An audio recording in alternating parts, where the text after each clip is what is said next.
dismissal of the lawyer. At long last, Kay had made up his mind to take his case out of the lawyer's hands.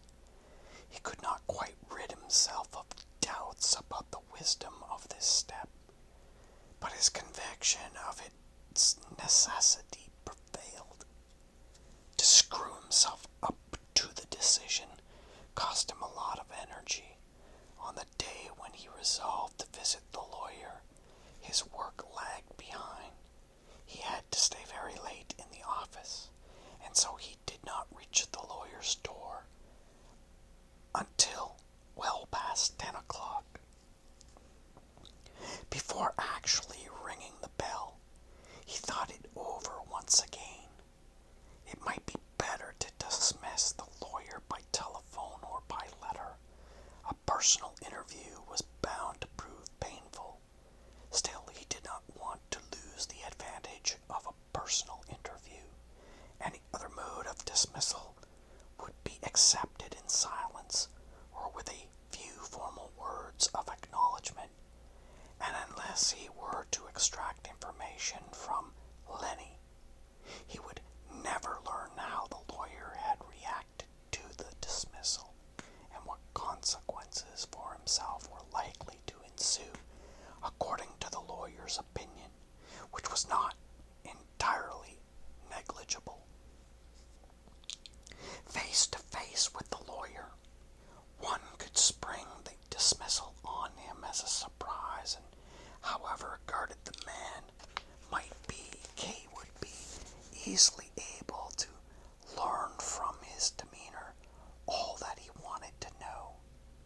It was even possible that he might perceive the wisdom of leaving the case in the lawyer's hands after all and might withdraw his ultimatum. The first ring at the lawyer's door produced, as usual, no result. Lenny could be a little quicker, thought Kay, but it was enough to be thankful for that no third party had come nosing in. As usually happened, the man in the dressing gown, for instance, or some other interfering creature. Kay glanced at the farther door as he pressed the button a second time, but on this occasion both doors remained firmly shut. At last a pair of eyes appeared at the peephole in the lawyer's door, but they were not Lenny's eyes. Someone shot back the bolt, but still blocked the way as a preliminary measure, calling back into the house, "It's him," and only then flinging the door open. Kay had been pushing against the door, for he could already hear a key being hastily turned in the neighboring lock, and when it suddenly opened, he was literally precipitated into the hall and caught a glimpse of Lenny, for whom the warning cry must have been intended. Rushing down the lobby in her shift, he peered after her for a moment and then turned to see who had opened the door. It was a dried-up little man with a long beard. He was holding a candle in one hand. "Are you employed here?" asked Kay. "No," said the man. "I don't belong to the house. I'm only the lawyer's client. I've come here on business." "In your shirt sleeves?" asked Kay, indicating the man's inadequate attire. "Oh, excuse me," said the man, peering at himself by the light of the candle, as if he had been unaware of his condition. "Is Lenny your mistress?" inquired Kay curtly. He was straddling his legs slightly, his hands in which he was holding his hat clasped behind his neck. The mere possession of a thick greatcoat gave him a feeling of superiority over the meager little fellow. "Oh, God," said the other, raising one hand before his face in horrified repudiation. "No, no, what are you thinking of? You look an honest man," said Kay, smiling, "but all the same, come along."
as they came to the lawyer's study. Kay halted, opened the door, and called to the fellow, who was meekly advancing along the lobby. "Not so fast. Show a light here." Kay fancied that Lenny might have hidden herself in the study. He made the tradesman shine the candle into all the corners, but the room was empty. In front of the judge's portrait, Kay caught the fellow from behind by the braces and pulled him back. "Do you know who that is?" he asked, pointing upward at the picture. The man raised the candle, blinked up at the picture, and said, "It's a judge." "A high judge?" asked Kay, stationing himself beside the other to observe what impression the portrait made on him. The man gazed up with reverence. "It's a high judge," he said. "You haven't much insight," said Kay. "That's the lowest of the low among the examining judges." "Now I remember," said the man, letting the candle sink. "I've been told that before." "But of course," cried Kay. "How could I forget? Of course, you must have heard it before." "But why must I?" asked the man, moving toward the door, for Kay was propelling him from behind. When they were out in the lobby, Kay said, "I suppose you know where Lenny's hiding." "Hiding?" said he. "No, she would be in the kitchen making soup for the lawyer." "Why didn't you tell me that at first?" asked Kay. "I was going to take you there, but you called me back," answered the man, as if bewildered by these contradictory demands. "You fancy you're being very sly," said Kay. "Lead the way, then." Kay had never yet been in the kitchen, and it was surprisingly large and well furnished. The cooking stove alone was 3 times the size of an ordinary stove. The rest of the fittings could not be seen in detail, since the sole light came from a small lamp hanging near the door. Lenny was standing by the stove in a white apron, as usual, emptying eggs into a pan that stood over an alcohol flame. "Good evening, Joseph," she said, glancing over her shoulder. "Good evening," said Kay, waving the tradesman to a chair some distance away, on which the man obediently sat down. Then Kay went quite close up behind Lenny, leaned over her shoulder, and asked, "Who's this man?" Lenny put her disengaged arm around Kay, stirring the soup with the other, and pulled him forward. "He's a miserable creature," she said. "A poor tradesman called Block. Just look at him." They both glanced around. The tradesman was sitting in the chair Kay had indicated for him. Having blown out the candle, which was no longer needed, he was snuffing the wick with his fingers. "You were in your shift," said Kay, turning Lenny's head forcibly to the stove. She made no answer. "Is he your lover?" asked Kay. She reached for the soup pan, but Kay imprisoned both her hands, and said, "Give me an answer." She said, "Come into the study, and I'll explain everything." "No," said Kay, "I want you to tell me here." She slipped her arm into his, and tried to give him a kiss, but Kay fended her off, saying, "I don't want you to kiss me now." Joseph said, Lenny, gazing at him imploringly, and yet frankly, "Surely you're not jealous of Herr Block." Then she turned to the tradesman and said, "Rudy, come to the rescue. You can see that I'm under suspicion. Put that candle down." One might have thought that he had been paying no attention, but he knew at once what she meant. "I can't think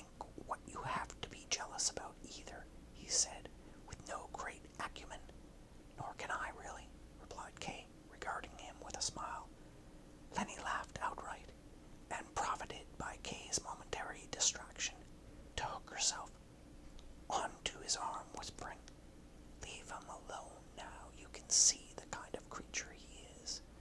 I've shown him a little kindness because he's one of the lawyer's best clients. But that was the only reason. What about yourself? Do you want to see the lawyer tonight? He's far from well today. All the same, if you like, I'll tell him you're here. But you're certainly going to spend the night with me. It's such a long time since you were here last. Even the lawyer has been asking after you. It won't do to neglect your case, and I've got some information for you too. Things I've found out. But the first thing is to get your coat off. She helped him out of his coat, took his hat from him, ran into the hall, and hung them up. And then ran back to keep an eye on the soup. Shall I announce you first, or give him his soup first? Announce me first, said Kay. He felt irritated, for he had originally intended to discuss the whole case thoroughly with Lenny, especially the question of dismissing the lawyer, and the tradesman's being there spoiled the situation. But again it struck him that his affairs were too important to allow of decisive interference by a petty tradesman, and so he called back Lenny, who was already out in the lobby.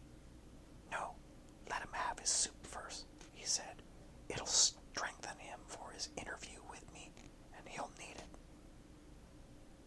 So you're one of the lawyer's clients too, said the tradesman quietly from his corner, as if confirming a statement. His comment was but ill-received. What's that got to do with you? Said Kay, and Lenny put in, you be quiet, to Kay. Lenny said, well then, I'll take him his soup first. And she poured the soup into a bowl. Only there's a risk that he might go to sleep immediately. He always falls asleep after food. What I have to say to him will keep him awake all right, said Kay, who wanted to let it be known that his interview with the lawyer promised to be momentous. He wanted Lenny to question him about it, and only then would he ask her advice. But Lenny merely followed out to the letter the orders he gave her. As she passed him with the bowl of soup, she deliberately nudged him and whispered, I'll announce you the minute he's finished his soup, so that I can have you back as soon as possible. Get along, said Kay. Get along with you. Don't be so cross, she said, turning right round in the doorway, soup bowl and all. Kay stood gazing after her. Now it was definitely settled that he would dismiss the lawyer, and it was just as well that he should have no chance of discussing it beforehand with Lenny.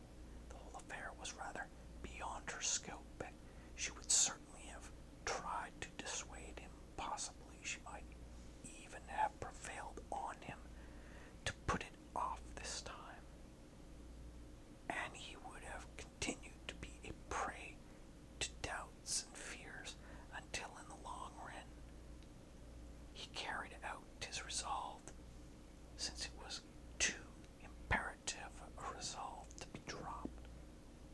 But the sooner it was carried out, the less he would suffer. Perhaps, after all, the tradesman might be able to throw some light on the subject. Kay turned toward the man, who immediately gave a start, as if to jump to his feet. Keep your seat, said Kay, drawing a chair up beside him. You're an old client of the lawyer's, aren't you? Yes, said the tradesman. A very old client. How long has he been in charge of your affairs? Asked Kay. I don't quite know what affairs you mean, said the tradesman.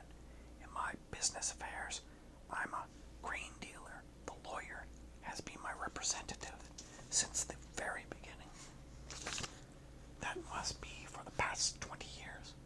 And in my private case, which is probably what you were thinking of, he has been my lawyer also.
once he is roused, he draws no distinctions.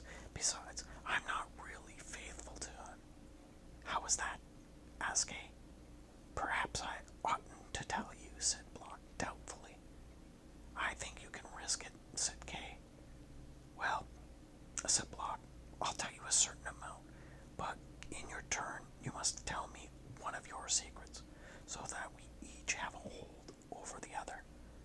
You're very cautious, said Kay, but I'll entrust you with a secret that will allay all your suspicions. In what way, then, are you unfaithful to the lawyer? Well, said the tradesman, hesitantly, as if confessing something dishonorable, I have other lawyers as well as him. That's nothing very dreadful, said Kay, somewhat disappointed. It's supposed to be, said the tradesman, who had breathed freely since making his confession, but now gained a little confidence from Kay. Rejoined her.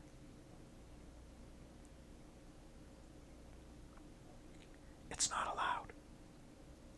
And least of all, is it allowed to consult pettifogging lawyers when one is the client of an official lawyer. And that's exactly what I've been doing. I have 5 pettifogging lawyers besides him. 5? Cried Kay, amazed at the mere number. 5 lawyers besides this one. Block nodded. I'm even negotiating with a 6th one. But what do you need so many for? Asked Kay. I need every one of them, said Block. Tell me why, will you? Asked Kay. With pleasure, said the tradesman. To begin with, I don't want to lose my case, as you can well understand, and so I daren't ignore anything that might help me. If there's even the faintest hope of an advantage for myself, I daren't reject it. That's why I've spent every penny I possess on this case of mine. For instance, I've drawn all the money out of my business offices once filled nearly a whole floor of the building, where now I need only a small back room and an apprentice. Of course, it's not only the withdrawal of the money that has brought the business down, but the withdrawal of my energies. When you're trying to do anything you can to help your case along, you haven't much energy to spare for other things. So you've been working on your own behalf as well, interrupted Kay. That's precisely what I wanted to ask you about. There's not much to tell you, said the tradesman. I did try my hand at it in the beginning, but I soon had to give it up. It's too exhausting and the results are disappointing. Merely attending the court to keep an eye on things proved too much for me. At least it makes you feel limp, even to sit about and wait your turn. But you know yourself what the air's like. How do you know I was ever up there? Asked Kay. I happened to be in the lobby when you were passing through. What a coincidence, cried Kay, quite carried away and completely forgetting the ridiculous figure the tradesman had cut in his estimation.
insist on asking, said the tradesman irritably.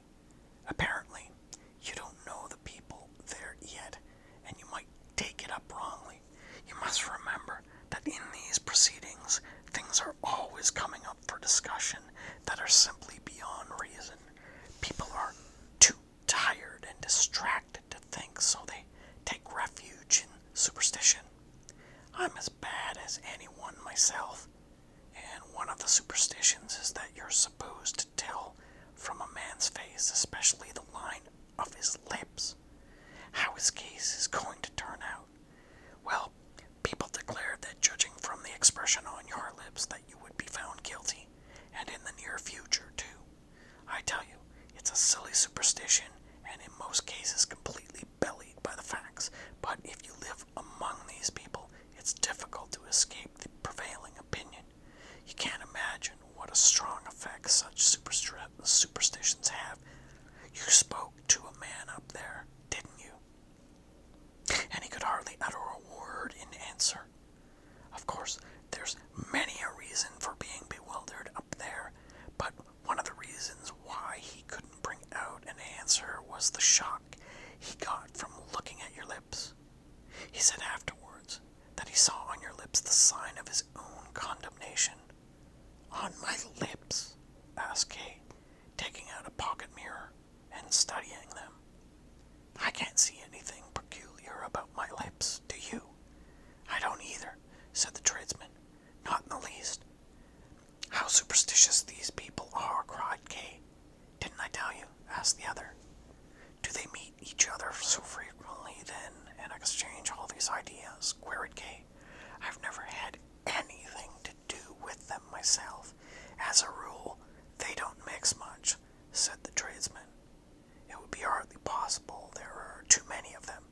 Besides, they have few interests in common. Occasionally a group believes it has found a common interest, but it soon finds out its mistake. Combined action against the court is impossible. Each case is judged on its own merits. The court is very conscientious about that, and so common action is out of the question. An individual here and there may score a point in secret, but no one hears it until afterwards. No one knows how it has been done. So there's no real community. People come across each other in the lobbies, but there's not much conversation. The superstitious beliefs are an old tradition and increase automatically. I saw all the people in the lobby, remarked Kay, and thought how pointless it was for them to be hanging about. It's not pointless at all, said Block. The only pointless thing is to try taking independent action.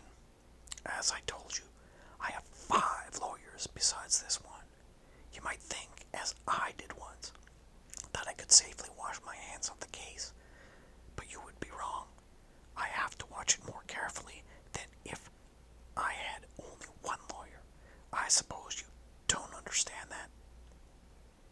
No, said Kay, laying his hand appealingly on the others to keep him from talking so fast. I would only like to beg you to speak more slowly. All these things are extremely important to me, and I can't follow so quickly. I'm glad you reminded me, said the tradesman. Of course, you're a newcomer. You're young in the matter. Your case is 6 months old, isn't it? Yes, I've heard about it. An infant of a case. But I've had to think these things out. I don't know how many times they've become second nature to me. I suppose you're thankful to think that your case is so far advanced, asked Kay. Not like to make a direct inquiry how the tradesman's case stood, but he received no direct answer either. Yes, I've carried my burden for 5 long years, said Block, drooping his head. It's no small achievement, that. Then he sat silent for a little. Kay listened to hear if Lenny were coming back. On the one hand, he did not want her to come in just then, for he had many questions still to ask, nor did he want her to find him so deep in intimate conversation with the tradesman. But on the other hand, annoyed because she was spending so much time with the lawyer while he was in the house, much more time than was needed for handing over a bowl of soup. I can't still remember exactly. The tradesman began again, and Kay was at once all attention. The days when my case was at much the same stage as yours is now. I had only this lawyer then, and I wasn't particularly satisfied with him. Now I'm going to find out everything, thought Kay, nodding his head eagerly, as if that would encourage the tradesman to bring out all the right information. My case, Block continued, wasn't making any progress. There were, of course, interrogations, and I attended every one of them. I collected evidence. I even laid all my account books before the court, which wasn't necessary at all, as I discovered later. I kept running to the lawyer. He presented various petitions. Ask Kay. Yes, certainly, said Block. That's an important point for me, said Kay, for in my case he's still working on the first petition. He's done nothing at all yet. Now I see how scandalously he's neglecting me. There might be several excellent reasons why the petition isn't ready, said Block. Let me tell you that my petitions turned out later to be quite worthless. I even had a look at one of them, thanks to the kindness of a court official.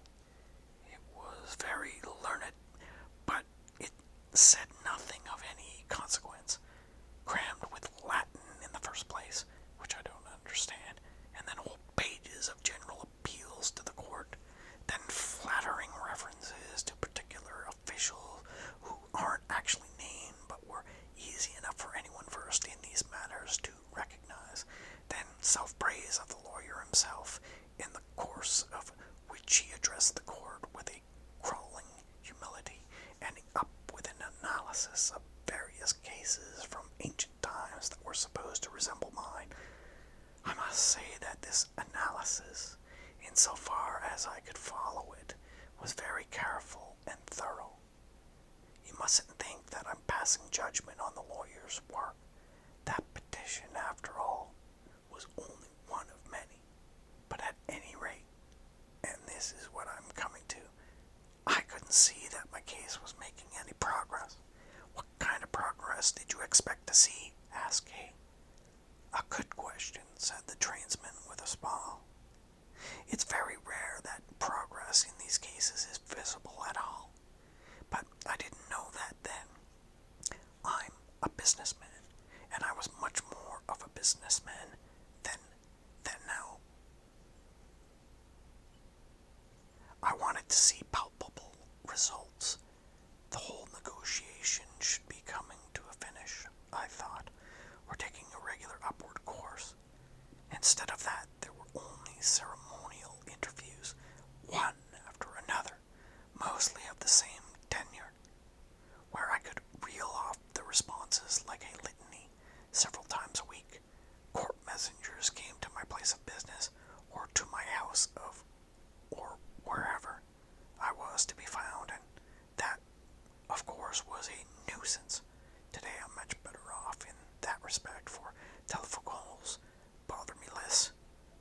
And besides all that, rumors about my case began to spread among my business friends, but especially among my relatives, so that I was being injured on all sides, without the slightest sign of any intention on the part of the court to begin legal proceedings in the near future. So I went to the lawyer and made my complaint. He treated me to a lengthy explanation, but refused utterly to take action in my case of the word, saying that nobody could influence the court to appoint a day for hearing a case, and that to urge anything of the kind in a petition, as I wanted him to do, was simply unheard of, and would only ruin myself and him. I thought, what this lawyer won't or can't do, another will and can.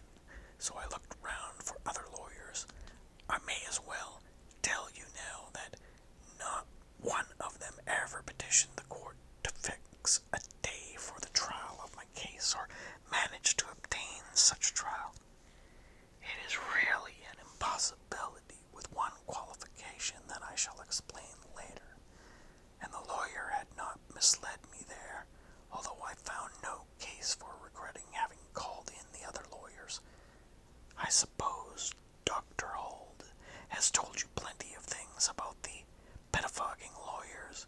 He has probably described them as contemptible creatures, and so they are, in a sense.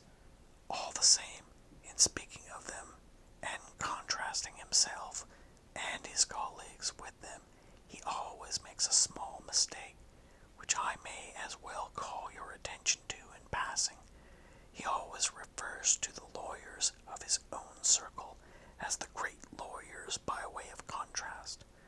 Now, that's untrue. Any man can call himself great, of course, if he pleases, but in this matter the court tradition must decide, and according to the court tradition, which recognizes both small and great lawyers outside the hole and corner lawyers, our lawyers and his colleagues rank only among the small lawyers, while the really great lawyers, whom I have merely heard of and never seen, stand as high above the small lawyers as these above the despised pettifogging lawyers. The really great lawyers, asked he. Who are they, then? How does one get to them? So you've never heard of them, said Block. There's hardly an accused man who doesn't spend some time dreaming of them after hearing about them. Don't you give way to that temptation. I have no idea who the great lawyers are, and I don't believe they can be got at. I know of no single instance in which it could be definitely asserted that they had intervened. They do defend certain cases, but one cannot achieve that oneself. They only defend those whom they wish to defend, and they never take action, I should think, until the case is already beyond the province of the lower court. In fact, it's better to put them out of one's mind altogether, or else one finds interviews with ordinary lawyers so stale and stupid, with their niggling counsels and proposals. I have experienced it myself, that one feels like throwing the whole thing up and taking to bed with one's face to the wall. And of course, that would be stupider still, for even in bed one wouldn't find peace. So you didn't entertain the thought of going to the great lawyers? Asked Kay. Not for long, said Block, smiling again. Unfortunately, one can never quite forget about them, especially during the night. But at that time, I was looking for immediate results, and so I went to the pettifogging lawyers. How close you've got, cried Lenny, who had come back with the soup bowl and was standing in the doorway. They were indeed sitting so close to each other that they must have bumped their heads together at the slightest movement. Block, who was not only a small man, but stooped forward as he sat, spoke so low that Kay was forced to bend down to hear every word he said. Give us a moment or two, cried Kay, warning Lenny off. The hand which he still kept on the tradesman's hand twitched with irritation. He wanted to tell him about my case, the tradesman said to Lenny. Well, go on telling him, said she. Her tone in speaking to Block was kind, but a little condescending. That annoyed Kay. The man, after all, as he had discovered, possessed a certain value. He had experiences and knew how to communicate them. Lenny, at least, probably misjudged him. To Kay's further annoyance, Lenny removed the candle, which he had been grasping all this time, wiped his hand with her apron, and knelt down to scratch off some tallow which had dripped on his trousers. You were going to help me. You were going to tell me about pettifogging lawyers, said Kay, pushing Lenny's hand away without comment. What do you think you're doing? She asked, giving Kay a small slap and resuming her task. Yes, the pettifogging lawyers, said Block, passing his hand over his brow, as if in reflection. Kay wanted to help him out and added, You were looking for immediate results, and so you went to the pettifogging lawyers. That's Perhaps he doesn't want to talk of it before Lenny, thought Kay, suppressing his impatience to hear the rest of the story at once and not urging the man any more. Did you announce me? He asked Lenny instead. Of course, she said, and the lawyer's waiting for you. Leave Block alone now. You can talk to him later, for he's staying here. Kay still hesitated. Are you staying here? He asked the tradesman. He wanted the man to speak for himself. He disliked the way Lenny discussed him, as if he were absent. He was filled with obscure irritation today against Lenny. And again, it was Lenny who did the speaking. He often sleeps here. Sleeps here? Cried Kay. He had thought that the tradesman was waiting only till the interview with the lawyer was brought to a speedy conclusion, and that then they would go off together to discuss the whole business thoroughly in private. Yes, said Lenny. Everyone isn't like you, Joseph, getting an interview with the lawyer at any hour they choose. It doesn't even seem to strike you as surprising that a sick man like the lawyer should agree to see you at 11 o'clock at night. You take all that your friends do for you far too much as a matter of course. Well, your friends, or I at least, like doing things for you. I don't ask for thanks, and I don't need any thanks, except that I want you to be fond of me. Fond of you, thought Kay, and only after framing the words did it occur to him. But I am fond of her. Yet he said, ignoring the rest of her remarks, he receives me because I'm his client. If I needed the help of others even to get an interview with my lawyer, I'd have to be bowing and scraping at every turn. How difficult he is today, isn't he? Said Lenny to the tradesman. Now it's my turn to be treated as if I were absent, thought Kay, and his irritation extended to the tradesman too when the latter, copying Lenny's discourtesy, remarked, but the lawyer has other reasons for agreeing to see him. His is a much more interesting case than mine. Besides, it's only beginning, probably still at the hopeful stage, and so the lawyer likes handling it. You'll see a difference later on. Yes, said Lenny, regarding the tradesman laughingly. What a tongue-wagger. Here she turned to Kay and went on. You mustn't believe a word he says. He's a nice fellow, but his tongue wags far too much. Perhaps that's why the lawyer can't bear him. Anyhow, he never consents to see him unless he's in a good mood. I've tried my best to change that, but it can't be done. Only fancy, sometimes. I tell the lawyer Block is here, and he puts off seeing him for 3 days together. And then if Block isn't on the spot when he's called for, his chance is gone, and I have to announce him all over again. That's why I let Block sleep here, for it has happened before now that he has been rung for in the middle of the night, so Block has to be ready night and day. It sometimes happens, too, that the lawyer changes his mind once he has discovered that Block actually is on the spot and refuses the interview. Kay threw a questioning glance at the tradesman, who nodded and said, with the same frankness as before, or perhaps merely discomposed by a feeling of shame, yes, one becomes very dependent on one's lawyer in the course of time. He's just pretending to complain, said Lenny, for he likes sleeping here, as he has often told me. She went over to a small door and pushed it open. Would you like to see his bedroom? She asked Kay. Kay followed her and gazed from the threshold into a low-roofed chamber with no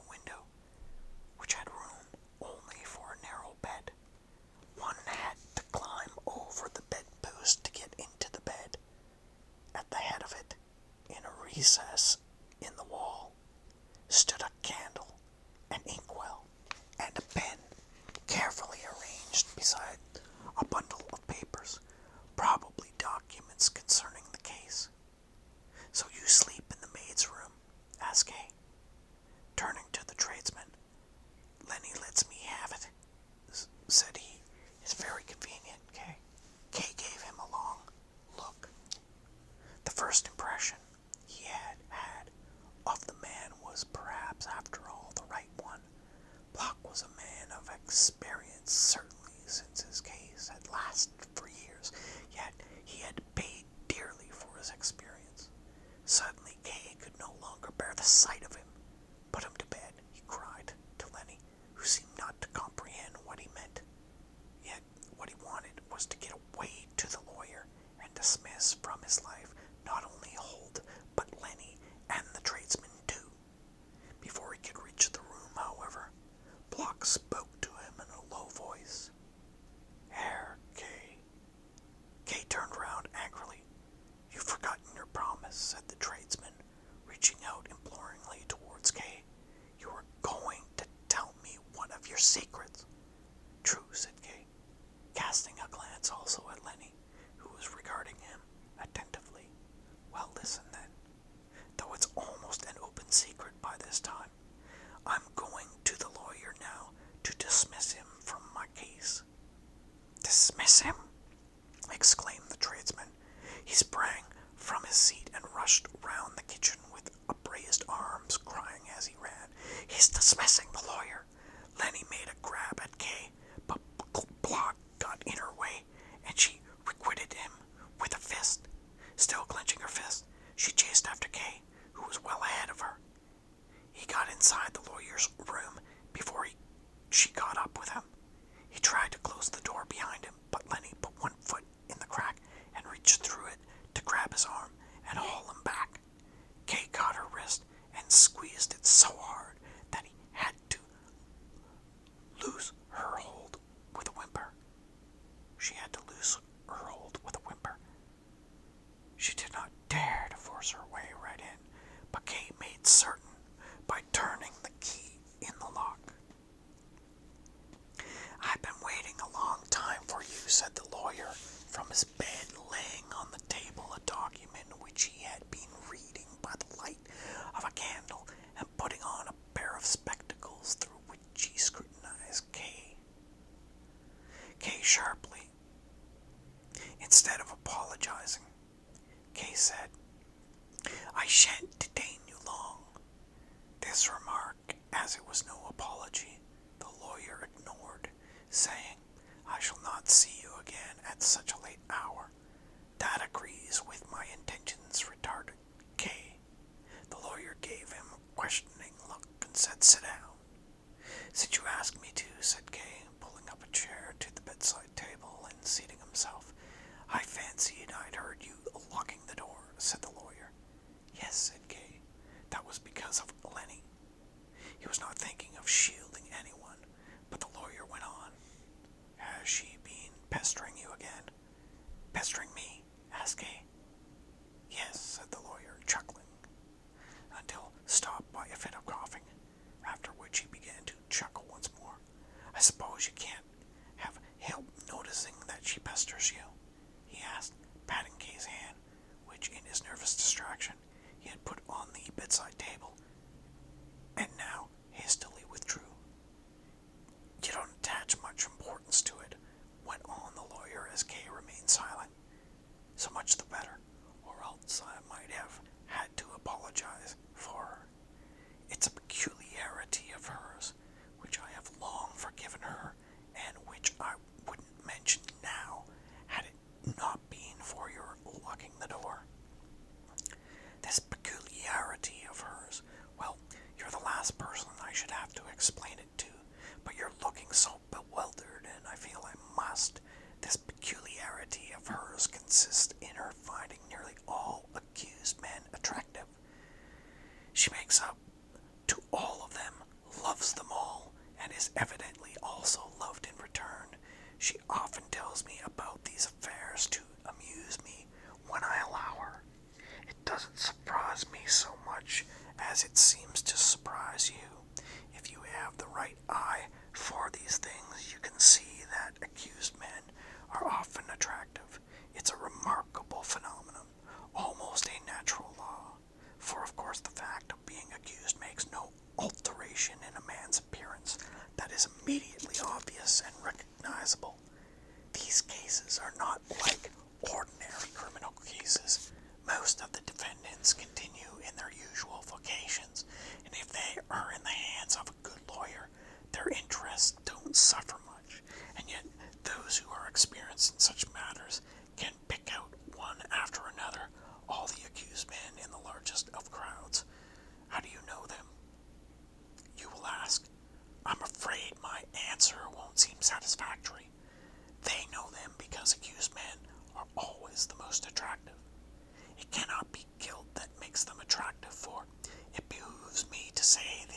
as a lawyer, at least, they aren't all guilty, and it can't be the justice of the penance laid on them that makes them attractive in anticipation, for they aren't all going to be punished. So it must be the mere charge preferred against them that in some way enhances their attention. Of course, some are much more attractive than others, but they are all attractive, even that wretched creature Block.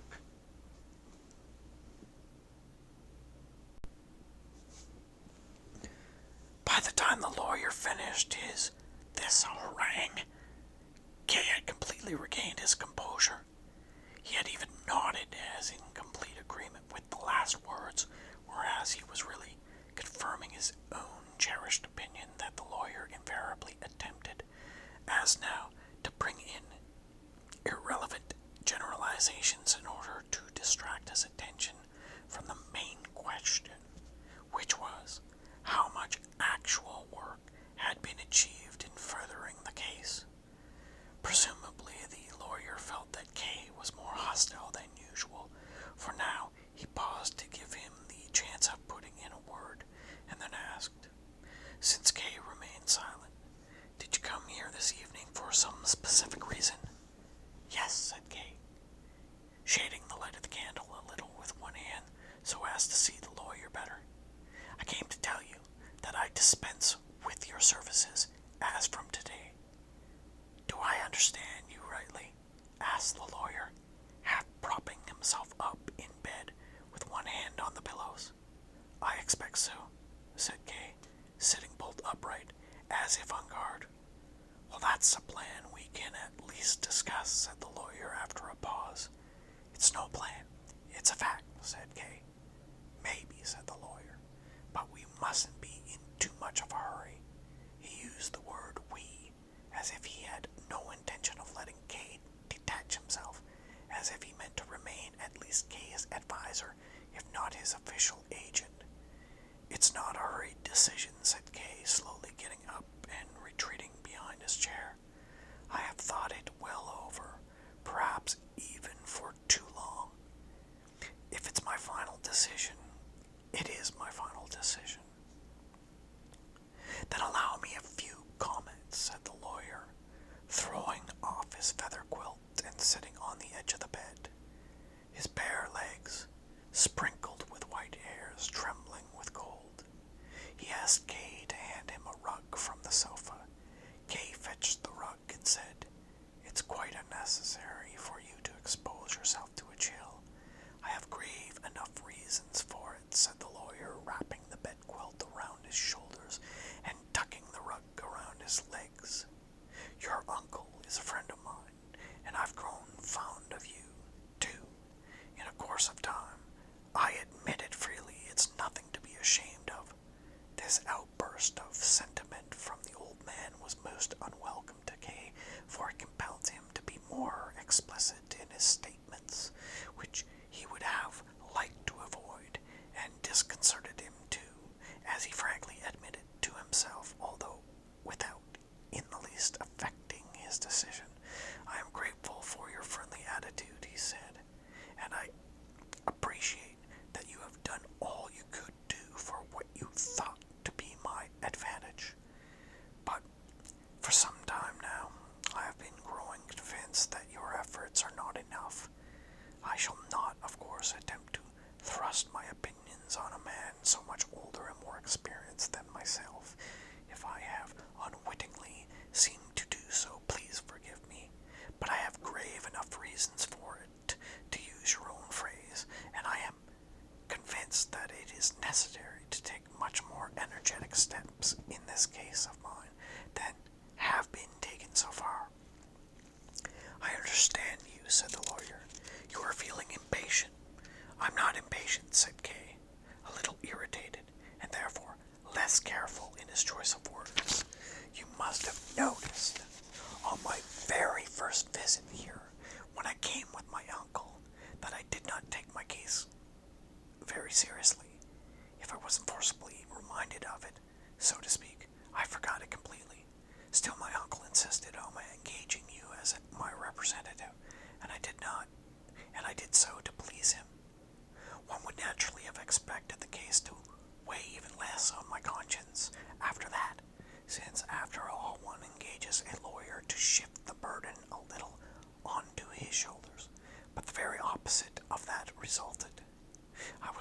longer so much plagued by my case as I have been since engaging you to represent me. When I stood alone, I did nothing at all, yet it hardly bothered me. After acquiring a lawyer, on the other hand, I felt that the stage was set for something to happen. I waited with unceasing and growing expectancy for your intervention, and you did nothing whatever. I admit that you gave me information about the court which I probably could not have obtained elsewhere. But that is hardly adequate assistance for a man who feels this thing secretly encroaching upon him and literally touching him to the quick. Kay had pushed the chair away and stood up, right, his hands in his jacket pockets. After a certain stage in one's practice, said the lawyer quietly in a low voice, nothing really new ever happens. How many of my clients have reached the same point in their cases and stood before me in exactly the same frame of mind as you and said the same things? Well, said Kate, then they were all as much in the right as I am. That doesn't counter my arguments. I wasn't trying to counter them, said the lawyer, but I should like to add that I expected you to show more judgment than the others, especially as I have given you more insight into the workings of the court and my own procedure than I usually give my clients. And now I cannot help seeing that in spite of everything you haven't enough confidence in me. You don't make things very easy for me. How the lawyer was humbling himself before Kate, and without any regard for his professional dignity, which was surely most sensitive on this very point. Why was he doing it? If appearances spoke truly, he was in great demand as a lawyer, and wealthy as well. The loss of Kay, as a client, or the loss of his fees, would not mean much to such a man. Besides, he was an invalid and should himself have contemplated the advisability of losing clients. Yet he was clinging to Kay with an insistence. Why? Was it personal affection for Kay's uncle, or did he really regard the case as so extraordinary that he hoped to win prestige either from defending Kay or a possibility not to be excluded from pandering to his friends in the court? His face provided no clue searchingly as Kay scrutinized it. One could almost suppose that he was deliberately assuming a blank expression while waiting for the effect of his words. But he was obviously putting too favorable an interpretation on Kay's silence when he went on to say, you will have noticed that although my office is large enough, I don't employ any assistants. That wasn't so in former years. There was a time when several young students of the law worked for me, but today I work alone. This change corresponds in part to the change in my practice, for I have been confining myself more and more to cases like yours, and in part to a growing conviction that has been borne in upon me.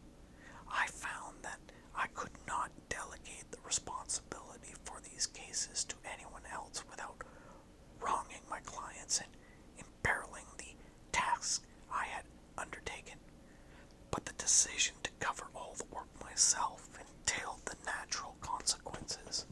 I had to refuse most of the cases brought to me and apply myself only to those which touched me closely. And I can tell you, there's no lack of wretched creatures even in this very neighborhood, ready to fling themselves on any crumb I chose to throw them. And then I broke down under stress of overwork. All the same, I don't regret my decision. Perhaps I ought to have taken a firmer stand and refused more cases. But the policy of devoting myself single-mindedly to the cases I did accept has proved both absolutely necessary and has been justified by the results. I once read a very finely worded description of the difference between a lawyer for ordinary legal rights and a lawyer for cases like these. It ran like this.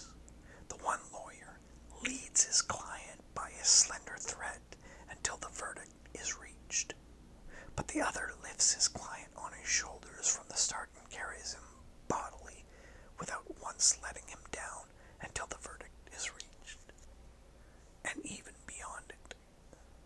That is true, but it is not quite true to say that I do not at all regret devoting myself to this great task, whereas in your case my labors are so completely misunderstood, then yes, then and only then, I come near to regretting it. This speech, instead of convincing Kay, only made him impatient. He fancied that the very tone of the lawyer's voice suggested what was in store for him should he yield.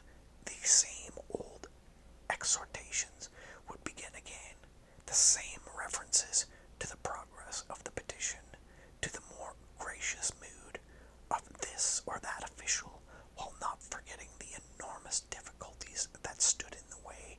In short, the same stale platitudes would be brought out again, either to delude him with vague false hopes, or to torment him with equally vague menaces.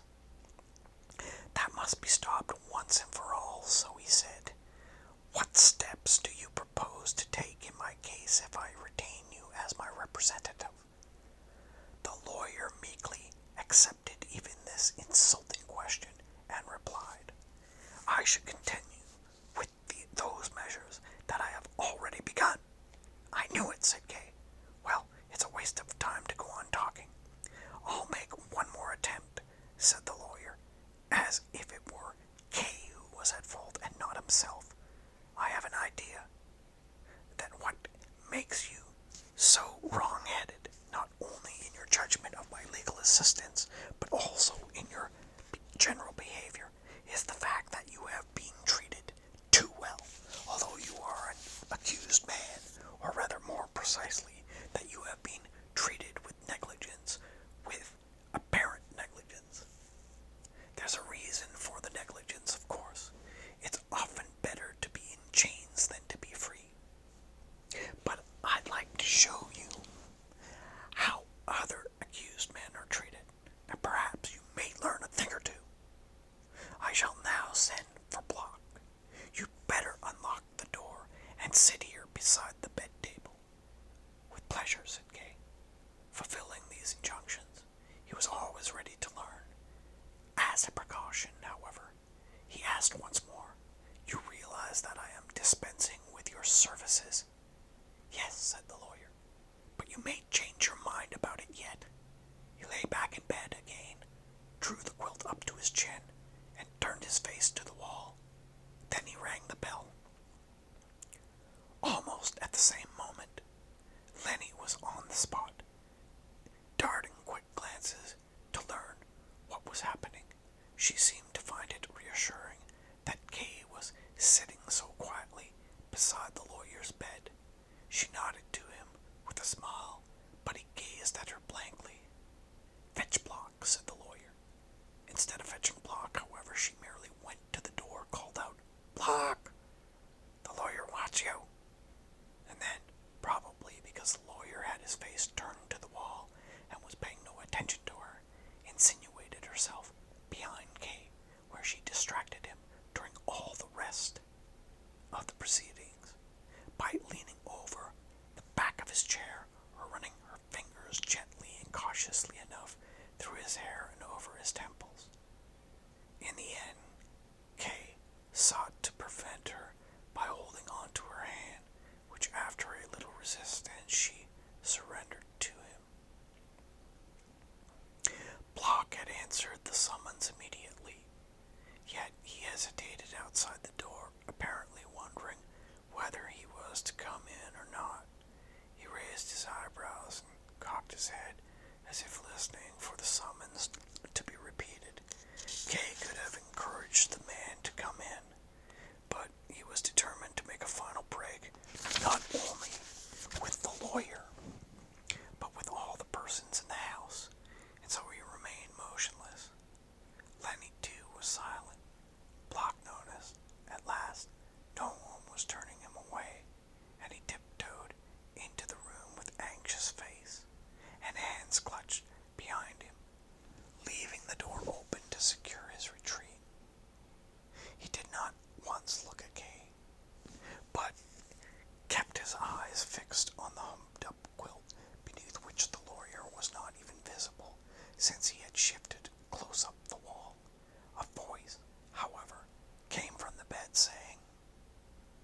Is that Black? This question acted like a blow upon Black, who had advanced a goodish way. He staggered, as if he had been hit on the chest and then beaten on the back, and bowing deeply, stood still, answering, "At your service." "What do you want?" asked the lawyer. "You've come at the wrong time. Wasn't I called for?" said Block more to himself than to the lawyer, thrusting out his hands as if to guard himself and preparing to back out. "You were called for," said the lawyer, "and yet you've come at the wrong time." After a pause, he added, "You always come at the wrong time." From the moment when the lawyer's voice was heard, Block averted his eyes from the bed and stood merely listening, gazing into a far corner, as if the sight of the lawyer were too dazzling to bear. But it was difficult for him even to listen, since the lawyer was speaking close to the wall, and in a voice both low and quick. "Do you want me to go away?" asked Block. "Well, since you're here," said the lawyer, "stay." One might have fancied that instead of granting Block his desire, the lawyer had threatened to have him beaten, for the fellow now began to tremble in earnest. "Yesterday," said the lawyer, "I saw my friend the third judge, and gradually worked the conversation round to your case. Would you like to know what he said?" "Oh, please," said Block. Since the lawyer made no immediate reply, Block implored him again, and seemed on the point of getting down on his knees, but Kay intervened with a shout. "What's that you're doing?" Lenny had tried to stifle his shout, and so he gripped her other hand as well. It was no loving clasp in which he held her. She sighed now and then and struggled to free herself. But it was Block who paid the penalty for Kay's outburst. The lawyer shot the question at him. "Who is your lawyer?" "You are," said Block. "And besides me?" asked the lawyer. "No one besides you," said Block. "Then pay no heed to anyone else," said the lawyer. Block took the full force of these words. He gave Kay an angry glare and shook his head violently at him. If these gestures had been translated into speech, they would have made a tirade of abuse. And this was the man with whom Kay had wished to discuss his own case in all friendliness. "I shan't interfere again," said Kay, leaning back in his chair. "Kneel on the floor, or creep on all fours if you like. I shan't bother." Yet Block had some self-respect left, at least where Kay was concerned, for he advanced upon him, flourishing his fist and shouting as loudly as he dared in the lawyer's presence. "You're not to talk to me in that tone. It isn't allowed. What do you mean by insulting me? Before the lawyer, too, who admits us here, both of us, you and me, only out of charity. You're no better than I am. You're an accused man, too, and are involved in a case like me, if nothingness. If nonetheless you're a gentleman as well, let me tell you, I'm as great a gentleman as you, if not greater, and I'll have you address me as such. Yes, you especially. For if you think you have the advantage of me because you're allowed to sit there at your ease and watch me creeping on all fours, as you put it, let me remind you of the old maxim. People under suspicion are better moving than at rest, since at rest they may be sitting in the balance without knowing it, being weighed together with their sins." Kay said not a word. He merely stared in unwinking astonishment at this madman. What a change had come over the fellow in the last hour. Was it his case that agitated him to such an extent that he could not distinguish friend from foe?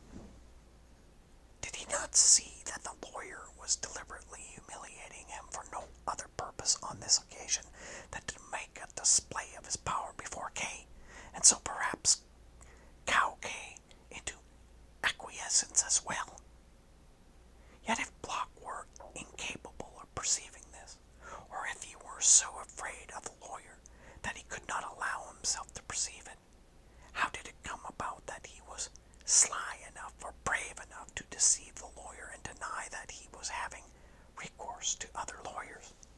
And how could he be so foolhardy as to attack Kay, knowing that Kay might betray his secret? His foolhardiness went even further. He now approached the lawyer's bed and laid a complaint against Kay. "Dr. Holt," he said, "did you hear what this man said to me? His case is only a few hours old compared with mine, and yet, though I have been 5 years involved in my case, he takes it on himself to give me advice. He even abuses me, knows nothing at all, and abuses me. Me, who has studied as closely as my poor wits allow every precept of duty, piety, and tradition. Pay no heed to anyone," said the lawyer, "and do what seems right to yourself." "Certainly," said Block, as if to give himself confidence, and then with a hasty side glance, knelt down close beside the bed. "I'm on my knees, Dr. Holt," he said, but the lawyer made no reply. Block cautiously caressed the quilt with one hand. In the silence that now reigned, Lenny said, freeing herself from Kay, "You're hurting me. Let go. I want to be with Block." She went over and sat on the edge of the bed. Block was greatly pleased by her coming. He made lively gestures, though in dumb show, imploring her to plead his cause with the lawyer. Obviously, he was urgently in need of any information which the lawyer might give, but perhaps he only wanted to hand it on to his other lawyers for exploitation. Lenny apparently knew exactly the right way to coax the lawyer. She pointed to his hand and pouted her lips as if giving a kiss. Block immediately kissed the hand, repeating the performance twice at Lenny's instigation. But the lawyer remained persistently unresponsive. Then Lenny, displaying the fine lines of her taut figure, bent over close to the old man's face and stroked his long white hair. That finally evoked an answer. "I hesitate to tell him," said the lawyer, and one could see him shaking his head, perhaps only the better to enjoy the pressure of Lenny's hand. Block listened with downcast eyes, as if he were breaking a law by listening. "Why do you hesitate?" asked Lenny. Kay had the feeling that he was listening to a well-rehearsed dialogue, which had been often repeated and would be often repeated, and only for Block would never lose its novelty. "How has he been behaving today?" inquired the lawyer instead of answering. Before providing this information, Lenny looked down at Block and watched him for a moment as he raised his hands towards her and clasped them appealingly together. At length she nodded gravely, turned to the lawyer, and said, "He has been quiet and industrious. An elderly businessman, a man with a long beard, begging a young girl to say a word in his favor. Let him make what private reservations he would. In the eyes of his fellow men he could find no justification." Kay did not understand how the lawyer could ever have imagined that this performance would win him over. If the lawyer had not already succeeded in alienating him, this scene would have finished him once and for all.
that's where he usually stays anyhow, and I could peep at him now and then through the ventilator to see what he was doing.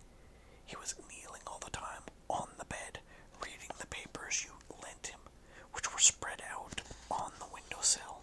Still, that made a good impression on me, since the window looks out on an air shaft that doesn't give such light. So the way Buck stuck to his reading showed me how faithfully he does what he is told. I'm glad to hear that, said the lawyer. But did he understand what he was reading? All this time, Block's lips were moving unceasingly. He was obviously formulating the answers he hoped Lenny would make. Well, of course, said Lenny. That's something I don't know with certainty. At any rate, I could tell that he was thorough in his reading. He never got past the same page all day, and he was following the lines with his fingers. Whenever I looked at him, he was sighing to himself, as if the reading cost him a great effort. Apparently, the papers you gave him to read are difficult to understand.